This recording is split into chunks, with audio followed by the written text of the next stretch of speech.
Rafael Paiva abre o jogo, comemora a torcida do Vascão, classificação heróica para as semifinais da Copa do Brasil 2024. Fala galera, sejam todos bem-vindos ao canal. Eu sou o Jonatas Santos, chegando com tudo nesta quinta-feira, trazendo as últimas notícias e informações, repercutindo bastante sobre esta classificação importante para as semifinais da Copa do Brasil. Mas antes, é claro, na humildade, na moral, se você não é inscrito aqui no canal BTB Esportes, o botão vermelho aqui abaixo, inscrito, inscreva-se. Não perca tempo, inscreva-se agora, ative o sino das notificações. Na opção todos, deixe o like nesse vídeo. É muito importante para o nosso trabalho, é muito importante para o crescimento do canal. O like faz com que a plataforma entenda que esse vídeo é relevante e acaba recomendando para muitos cruzmaltinos apaixonados. Aproveite que você está muito feliz com essa classificação, deixe o like, ajude aí o canal a alcançar muitos cruzmaltinos também, que está feliz com essa classificação heróica. Sem mais delongas, vamos aqui ao nosso vídeo. Primeiramente, já quero perguntar a você, torcedor do Vasco, quem você acha que foi o destaque. Coloque aqui a sua opinião, a sua interação no chat.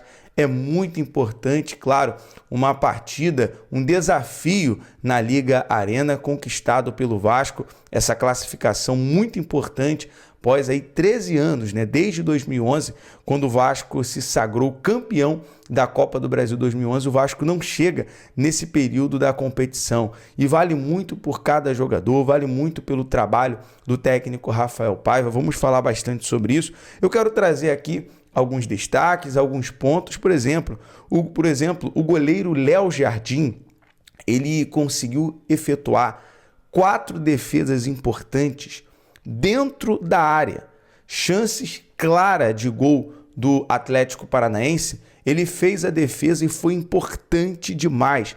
Parabéns, Léo Jardim, não só pelo pênalti defendido, mais um pênalti numa disputa para as semifinais também, pênalti defendido contra o Fortaleza, contra o Água Santa. Léo Jardim bem demais nesta classificação, e durante a partida, quando o Vasco precisou saber sofrer na partida, o Léo Jardim foi fundamental, o Léo Jardim foi muito importante na segunda etapa da competição. Vamos falar aqui também sobre a mentalidade forte, o quanto é maduro, por exemplo, o Hugo Moura. No momento em que o Ryan, por exemplo, acabou de uma forma displicente, matura, cometendo aquela falta, mas não vamos jogar um caminhão, um peso para cima do jogador. É novo, vai ser corrigido, foi já inclusive corrigido pelo técnico Rafael Paiva, vai passar por esse período de amadurecimento. Estava vindo bem nos jogos, vindo bem na seleção brasileira. Ele deu assistência, uma baita de assistência para o Puma Rodrigues naquele jogo contra o Atlético Paranaense. E o Hugo Moura chega no Ryan, ele descendo para o túnel ali, para o vestiário, fala: olha, nós vamos classificar por você, nós vamos jogar por você.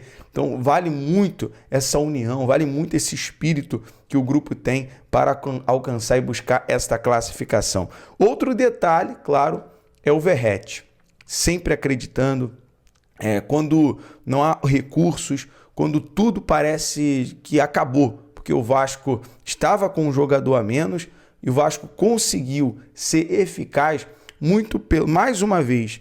Um passe do Lucas Piton, um cruzamento, um lançamento perfeito. E o Verratti acreditando. O Verratti sobe lá no terceiro andar, cabeceia a bola e, claro, dá aí a condição para que o Vasco fosse para os pênaltis nessa partida. Então aqui trazendo um destaque. E outro detalhe muito importante, galera, do Paiva ao Juan Sforza. O Juan Sforza também estava amarelado na partida e corria o risco, no momento que o Atlético Paranaense vinha no contra-ataque, a todo momento ali sendo acionado no ataque, a todo momento indo para cima do Vasco, corria o risco no meio de campo, o Juan Sforza fazer uma falta e acabar recebendo o cartão vermelho. Mas, pelo contrário, o Juan Sforza consegue fazer uma partida equilibrada, limpa e, sobretudo, vale parabenizar a coragem do Rafael Paiva, porque o Rafael Paiva, sabendo da importância do Sforza para cobrar o pênalti, porque até aqui o Juan Sforza tem sido decisivo nas cobranças de pênalti, bateu o pênalti contra o Fortaleza, bateu o pênalti contra o Água Santa, tem muita personalidade, né, nas cobranças, tanto de falta e de pênalti. E ontem foi o primeiro jogador na cobrança dos pênaltis. Parabéns, Forza. Você tem até um rosto, um semblante de um menino, mas tem a coragem e a atitude, a disposição de um homem, de um verdadeiro jogador do Vasco. E mais uma vez, parabéns pela coragem do Paiva em manter um jogador. E o seguinte, na partida ele bloqueou 4 chutes. 4 chutes. Foi importante demais, foi fundamental o Sforza, né, nesse período ali na competição, nessa quarta de final, emocionante demais. Bom, após essa classificação, 13 anos, vamos trazer aqui mais uma vez o destaque para o Verratti. O Verratti que marcou em todas as fases, desde o início. O Vasco, ele vem fazendo, é claro, eu digo isso com o pé no chão, até porque não acabou a competição, serão 4 jogos pela frente, mas até aqui a cartilha de um time que tem tudo para ser campeão, de um time que tem tudo para chegar a uma final. Porque o Vasco vai em Itajaí e vence o Marcílio Dias por 3-1. Lá na primeira fase, num jogo que foi muito hostil, num jogo que foi muito difícil. O Vasco consegue uma classificação muito passando pelo o Adson, que jogou muito aquela partida. Quem vai lembrar aqui vai concordar comigo. O Vasco consegue a classificação contra o Água Santa, naquele jogo que foi muito, podemos dizer assim, também polêmico, com provocação. O Vasco recebe uma virada do Água Santa em São Januário, quando parecia que ia ser um jogo fácil. Um 2-0 virou um 3-2 para o Água Santa. E mais uma vez um gol importante do Lucas Piton, que define, a partida vai para os pênaltis. O Léo Jardim, heróico, garante a classificação do Vasco.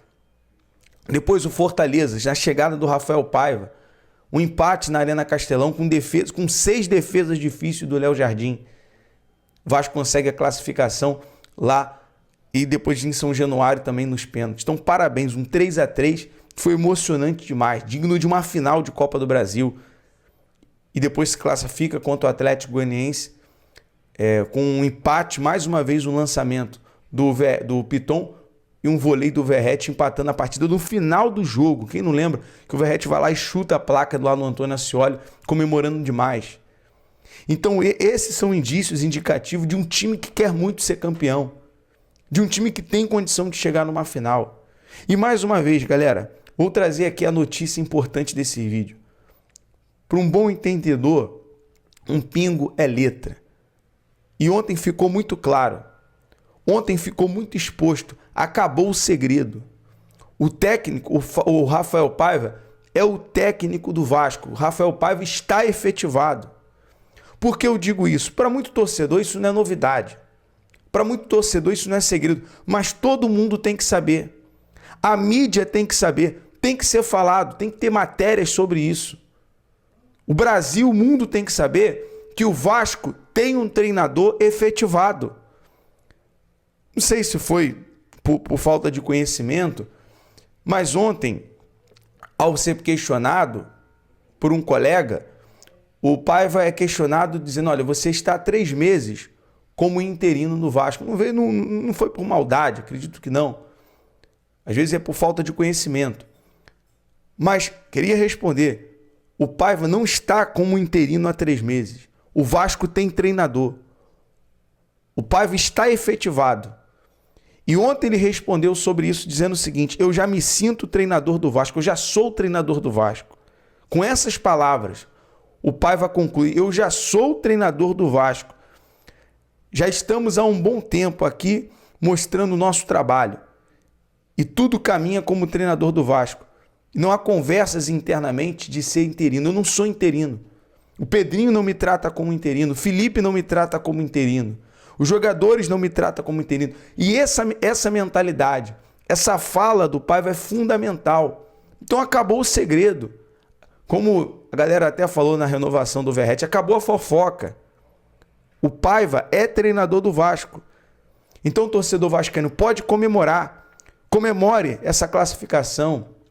Comemore o Pix de quase 10 milhões da CBF. Que até aqui na competição, com essa classificação, o Vasco já tem 23 milhões. Foram 13 milhões até as oitavas, mais 10 milhões das quartas, 23 milhões. Fora os 73 até a final. Então isso é muito importante para oxigenar os cofres do Vasco. Lembrando que aqui na sequência de jogos, o Vasco tem um clássico contra o Flamengo no próximo domingo, depois no dia 22 em Brasília contra o Palmeiras. O Vasco é o mandante da partida. Torcedor, deixa seu like, deixa seu comentário, ative as notificações e se inscreva no canal se ainda não é inscrito. Comente aí o que você achou dessa classificação do Vasco aí, né? Com o Léo Jardim pegando mais um pênalti, mais uma vez o Vasco classificado nas penalidades máximas nesta Copa do Brasil, né? O Vasco garantindo aí 23 milhões de reais nos seus cofres, é uma grana muito boa para o Vasco, né? Ajuda demais. O Vasco ainda tem um bom dinheiro ainda pela frente para receber, caso avançar para a final e acabar sendo campeão da Copa do Brasil, né? Sabemos que a Copa do Brasil é uma competição que paga um valor absurdo, né, para os clubes que a compete ela e que acaba conquistando o título. E o Vasco aí está muito perto de conquistar também até um acesso para a Libertadores na fase de grupos diretamente do ano que vem.